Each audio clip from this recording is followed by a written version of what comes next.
So we're gonna start by talking about the most basic level of dialogue writing skills, and then we're gonna progress level by level until we get to level 6, which is just genius level dialogue writing. So let's jump right into it. Here's the first level of dialogue writing. The first level is basically foundational stuff. We're talking about stuff like punctuation, right? Quotation marks and periods and commas and stuff like that. And then there's just really basic stuff like which side of the quotation mark does the period go on? Pro tip, if you're an American, then it goes on the inside. And if you're British or in the British Commonwealth, then it would go on the outside. We're also talking about stuff like dialogue tags. Is it clear who is speaking? Do you use dialogue tags too frequently or not frequently enough? Are your dialogue tags sort of a little awkward with some adverbs tagged on, or are they invisible, which is kind of what you want dialogue tags to be? We're talking about stuff like formatting. Like sometimes I'll get pieces from writers and they don't know to indent to start a line of dialogue, right? That has never entered their brain. And so it's difficult actually for me to read it. Another foundational formatting thing is just starting a new paragraph when a new speaker is talking. It makes a world of difference for the reader to be able to distinguish like, oh, this is a new person talking. And there's another indent and another paragraph, so clearly now it's a new person talking. This sounds like dumb stuff. Like 99% of you are like, John,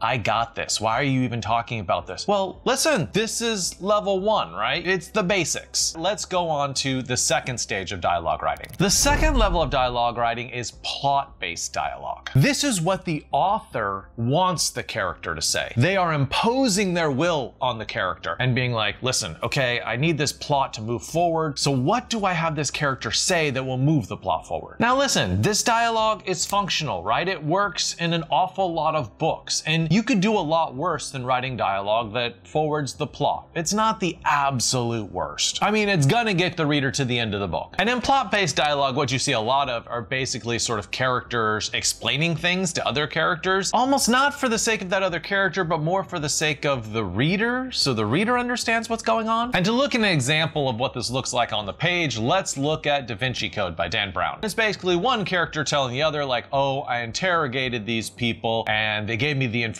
that I needed, and now we can progress with a sinister plot. I mean, is it terrible dialogue? Well, I mean, no, it does its work. It's just pretty basic. I think the limitations of this dialogue come when you ask, is this dialogue realistic? Sometimes when you're just focusing on plot, it starts to sound kind of unnatural. Like these aren't the words that would actually come out of that character's mouth. It's like they've been assigned lines and they're repeating them like a bad actor. Another pitfall of this dialogue is that it's too on the nose, right? It's exactly what the character needs to say in this particular moment, and the reader can sort of sense that. They don't get that easygoing feel from when you're just watching two people talk, two really smart people talk, and they're just going at it. There's not that type of pleasure. It's more just the plot level pleasure. And lastly, I think another pitfall of this level of dialogue writing is that it sounds too much like the author, right? It's the author's voice, not really the character's voice. And a good sign that this is true is that there's no sort of sidebars or just talking about something that the character, based on their personality, would be interested in. Plot-based is like unidirectional dialogue. It is moving solely toward the end of the story and everything else gets deleted. Now let me be clear and let me like ward off any sort of gossip that you're gonna have about me or complaints that you're gonna list in the comments and say that I am not against plot-based dialogue, right? I mean, plot-based dialogue is necessary. You can't have a book completely devoid of plot-based dialogue, and you wouldn't want to either. That would be difficult and boring. What I'm really saying is that the trouble is when all of your dialogue is plot-based, there's not enough variety in your dialogue. Now for the third level. The third level is character voice. Ideally, when a character speaks, you want it to reflect their education, their background, their personality. I mean, hopefully when I'm talking to you on YouTube, like you get a sense of who I am as a person, you get a sense of my personality. You want that same thing to be happening on the page. What this means is that your character should not sound like the other characters in your book. Every single character needs to have a distinctly unique way of speaking. And the other thing that this means is that every single character should not sound like the author, right? You know what you sound like. You don't want every character to merely be a mere reflection of you. Now, I will say, of course, like pieces of you are gonna be in every single character, but the more you can give them their own voice so they sound like a whole human being rather than sounding like you, the further along you'll get in your characterization and dialogue writing. Now, for an example example of this, I'd actually like to point out an author some of you might like, Ayn Rand, right? You might have read Fountainhead or Atlas Shrugged, and I will say one limitation of those novels is a lot of the characters sound like each other. They are often using formal and elevated language because, remember, Ayn Rand was a philosopher. There's a lot of philosophical diatribes inside her books, and they tend to be fairly didactic, right? They are lecturing, they are giving a point. Think of John Galt's like 80-page radio speech in Atlas Shrugged, or think of Howard Roark's courtroom speech in The Fountainhead. After a while, a lot of the characters sound suspiciously alike to one another. And in general, I would say that that's something that you don't want for your characters. You want to give them more of a distinct personality, and personality comes through how they speak. So let's look at a couple easy strategies that you can use to make your character sound different. One thing you can do is just give a couple of unique phrases or catchwords or something to your character. For instance, in J.D. Salinger's Catcher in the Rye, we have Holden Caulfield. And can you think of phrases or words that he uses pretty frequently? If you've read the book, I bet you can. Think of the word like phony or phonies. I think he uses that 48 times in the novel. And so if a character utters the word phony, you don't even need a dialogue tag to know that it's Holden, right? You're just like, of course it's Holden again. He said phony. Or, and this is a word which is really fun, is crumby, which sort of means something like crummy, you know? He uses that word 21 times throughout the book. It's his signature catchphrase. Launch us into the action with the inspiring catchphrase. A third thing he says all the time is, oh, that killed me. It really killed me. And it's just when he finds something humorous or ironic or something, he says that 25 times. So that repetition of phrases and words throughout the book really helps us to get a sense of like who Holden Caulfield is. A second way to set your characters apart is vocabulary and education level. Let's look at Cormac McCarthy's The Blood Meridian. And if you remember that book, the Judge Holden speaks in a very elevated, sophisticated tone, and the kid speaks in a very casual tone. So the judge has lines like, whatever in creation exists without my knowledge exists without my consent. And contrast that with the kid's dialogue, which is completely unrefined and uneducated and really casual. You ain't nothing. So just by the way that they speak, we get this vast difference in who these characters are. A third strategy to help differentiate your characters is use some regional dialect. In Mark Twain's Huckleberry Finn, we see a vast difference between how Huck speaks and how Jim speaks. And here's Huck speaking. We catched fish and talked, and we took a swim now and then to keep off sleepiness. Jim, on the other hand, has the cadence and the dialect of a slave. We's safe, Huck, we's safe. Jump up and crack your heels. Now, sometimes when you do dialect variations, you will use spelling variations, but I will say that you don't have to do that, right? You can do a lot with syntax, which is basically the ordering of your words, and if you mix up that order a little bit, you can do a lot with just leaving out certain words. So for all those examples I just gave, I would bet if you took them all and put them on a page, you could probably tell the difference between them without me saying which character is speaking. And honestly, I think that's the goal for your writing as well. Take a line of dialogue from every single one of your characters and put it on a page and have someone like a beta reader ask them, which character do you think spoke these lines? If they have a good enough sense of your character, and if you've done a good enough job of making the dialogue different, then they should be able to tell who is who without any dialogue tags. So we're gonna get to the fourth level in just a second. But I will say that if you're liking these lessons on dialogue, then you really need to take my dialogue course. It's called The Ultimate Guide to Writing Dialogue. It's 28 videos, and it's probably my best course. I mean, I don't wanna pat myself on the back, but I think it's my best work. I cover so much ground in this course, not only including how to make characters sound a lot different from each other, and it's a lot longer section on that, but also the four main pillars of dialogue writing, which is evade, fight, conceal, and contrast. We don't have time to get into that in this particular video, but take that course or get BOOKFOX Academy and you can get access to that. Okay, now back to the fourth level. The fourth level is wit. Now, I gotta say, this level is pretty advanced. Basically, what I mean by wit is being smart on the page, like being funny, being clever, being thoughtful, making your dialogue rich. This falls under the general umbrella of banter. You know, when you just hear two people like jousting back and forth with their dialogue, maybe they're insulting each other, maybe they're being funny, but overall, it's fun, whether you're just hearing it or whether you're reading it on the page. And I will say that this is the type of dialogue which is often highly quotable. You know, it's the stuff that people remember and they highlight it in their Kindle or they make a note in the margin or right in the back of the book like, oh, this line was sizzling. something, or they quote it on Goodreads, you know, it's what sticks with them. So let's look at some examples of this dialogue so you can see what I really mean. The first example is clever, and for this we're looking at some dialogue from David Mitchell's Cloud Atlas. "Good morning," began the woman. "I beg to differ. My name is Gwendolyn Bendinks. Don't blame me." So on one side we have very normal dialogue, right? Good morning. I mean, what do you do with that? Normally you cut that. You wouldn't even want to keep that dialogue. And then we have stuff like, "My name is X," which is not particularly exciting dialogue either. But the other lines of dialogue are very clever and sharp retorts. "I beg to differ. Oh, I don't think it's a good morning at all." And "Don't blame me," like,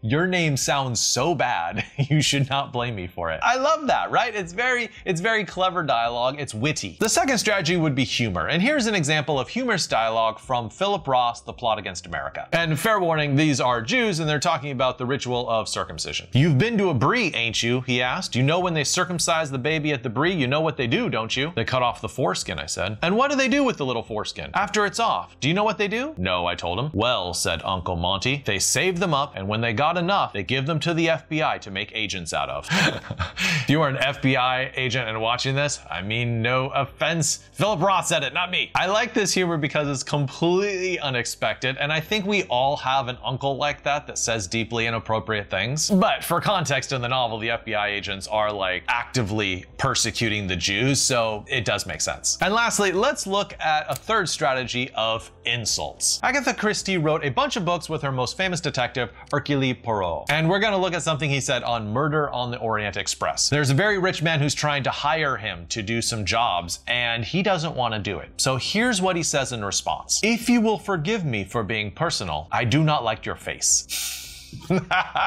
I mean, that is something to say to somebody. Wow. I mean, that is a whopper. How do you come back from that? Or take a look at this humdinger from Kurt Vonnegut. "If your brains were dynamite, there wouldn't be enough to blow your hat off." And for a fourth way to get wittiness into your dialogue, let's look at ideas. In Michelle Houellebecq's novel, The Elementary Particles, his main character Bruno goes on this multi-page rant. And he's talking about how terrible teenage boys are. He's talking about the differences between men and women. He's complaining about marriage. And he's saying stuff like this. "After divorce, a man's relationship with his children is nonsensical. Kids are a trap that has closed. They are the enemy. You have to pay for them all your life, and they outlive you." Geez, Houellebecq, that is rough. I mean, I'm not saying that I agree with these ideas. I'm saying that there are a lot of ideas advanced in this, 2-page rant that he gives. And it's a very distinct perspective on family and child rearing. And, it's pretty offensive in places too. But if you have really original ideas and a particular character to give those ideas, dialogue can be a good place for you to trot those out. So I hope those 4 ideas help you when you're trying to come up with ideas to make your dialogue a little wittier, a little smarter, a little more fun. And I would just say that to remember that all your dialogue is entertainment, right? You're trying to make the reader have fun with the things that your characters say. If you don't forget that, then your dialogue's gonna come out all right. The 5th level of dialogue writing is knowing the 3 types. So not a lot of writers get to this level, right? This is pretty rarefied air to get to level 5. So if you find that you are here, I mean, congratulations, you have got a lot further than most writers. So the 3 levels of dialogue writing are direct, indirect, and summary. So direct is the stuff in quotes, right? Like, "Get me more pepperoni pizza, pronto." Indirect is stuff that's not in quotes, but still uses some of the language the character actually said. "He asked for more pepperoni pizza." It implies that they spoke, but you don't actually get to hear the exact words that they spoke. And then summary is a lot more vague and stand backish. "He kept talking all evening long, always asking for more food." So we don't know what food he's asking for. We don't get to hear anything that he's saying, but we get a general sense that over the course of several hours, he kept asking for more food. So most writers, like 99% of writers, only use direct dialogue. They think that's what dialogue is, right? They you put things in quotes and characters talk, right? I mean, that's it. Well, no. If you're to level 5, then you understand when and how to use both indirect and summary alongside direct dialogue. Now, the reason that most writers only use direct and don't really know how to use indirect and summary is because they've been trained on storytelling for movies. Now, movies only have direct dialogue, right? Everything is in quotes. Everything is what the characters actually say. It's only in books that we get the technique of summary and indirect dialogue. And I also think that writers tend to be bad at this because they've been trained from their very earliest infant days as a writer to write in scenes, write things happening. And in scenes, the way that they normally conceive of them, it's real time, very movie-based, cinematic-based, and of course people are going to say things that you put in quotes. Direct dialogue. So if you're going to use all three of these, how should you know when to use direct and when to use indirect and when to use summary? Glad you asked, let's talk about that. So you want to use direct dialogue when the language is specialized in some way, when you actually need the reader to hear, this is how the character said it. And I will say that most of your dialogue is going to be direct dialogue, right? I'm not saying you should have like half of your dialogue be indirect or something. No, like maybe 70, 80, 90% of your dialogue is going to be direct. But sometimes you need to use indirect dialogue because maybe there's a boring section, like characters are just talking at a dinner party. Okay, how do you speed that up, right? You don't want the pacing to slow down there, so you make it indirect. You just have them say like, oh, they said this, and then move on to when something really happens in the dialogue. Another technique that you can use when it's indirect is when you want it to be slightly unreliable, because you have one character basically saying like, oh, so-and-so said this. The question is,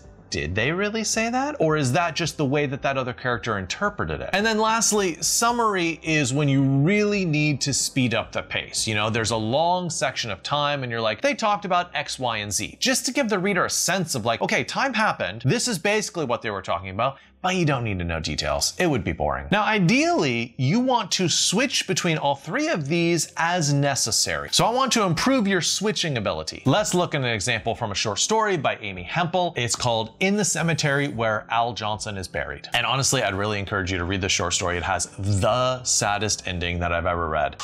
Breaks my heart. Tell me things I won't mind forgetting, she said. Make it useless stuff or skip it. That's the quoted dialogue, right? That's direct dialogue. I began. I told her insects fly through rain, missing every drop, never getting wet. I told her no one in America owned a tape recorder before Bing Crosby did. And she goes on from there, but that would be the indirect dialogue, right? We're not actually hearing the words that she uses, but you get a sense that she's talking a lot more than what's actually said here, right? She is talking at length and we're getting the summarized version. I'm sorry, indirect version, right?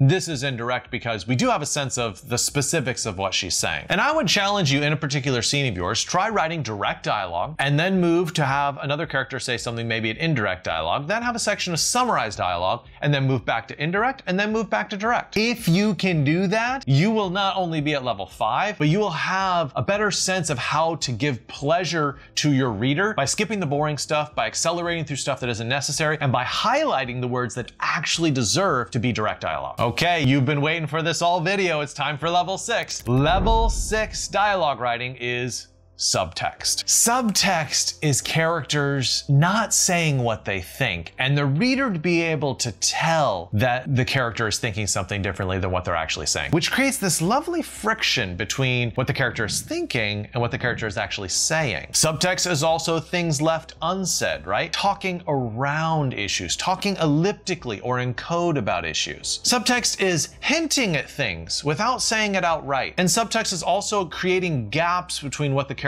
wants to say and what they actually do say. So you can tell that this is difficult, right? I mean, it's level 6 for a reason. Part of the reason that it's difficult is the possibility of misunderstanding, right? If you write subtext wrong, the reader's gonna feel confused. They're just not gonna get what's going on. That's a real danger. But I will say it's good to aim for good subtext in your dialogue writing because it is the way that actual speech works. When people talk to each other, they kind of rarely say what they're actually thinking. They're softening their speech all the time. So let's look at an example from Ernest Hemingway, Hills Like White Elephants. And if you haven't seen my Ernest Hemingway video, I would highly encourage you to go back and watch that one. It's a great video. So in Hills Like White Elephants, it's just a conversation between a man and a woman. And they're sitting at a cafe and they're speaking in code about something. And at some point in the short story, you realize they're talking about whether she should get an abortion. But here's the thing, the entire conversation, the entire short story, they never say baby, they never say pregnancy or pregnant. They never say abortion. Everything is subtext and you have to read between the lines to figure out what's actually going on. It is honestly a masterclass in subtext. I'd encourage you to,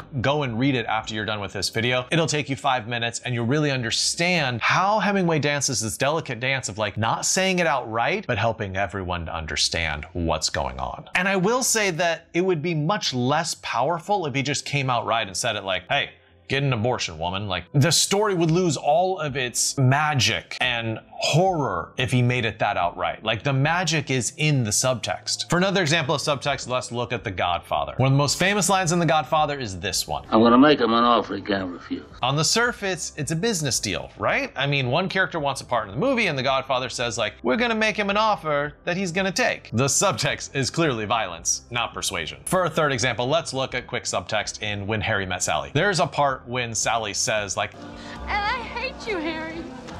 I really hate you. But if you watch the whole scene, you realize, no, this is her communicating that she really loves him. So the beautiful thing about subtext is it can even make your dialogue mean the exact opposite of what is plainly there on the page. I think the danger here is that if she says, like, oh, I love you, like, it comes off as being a little bit too cheesy. So the author is guarding against that by having her say the opposite of what she really intends. So here's a little exercise. Go through your story and look at any point where a character is saying directly what they mean. Now, some of the time you want to keep it, right? In certain pivotal scenes, like, you want them to be direct. But for other scenes, try having them talk around it, or try having them hint at it, but not directly say it, and see if the other character can understand what they mean. And if you want more instruction on how to write dialogue, check out my course, The Ultimate Guide to Writing Dialogue. The link is in the description.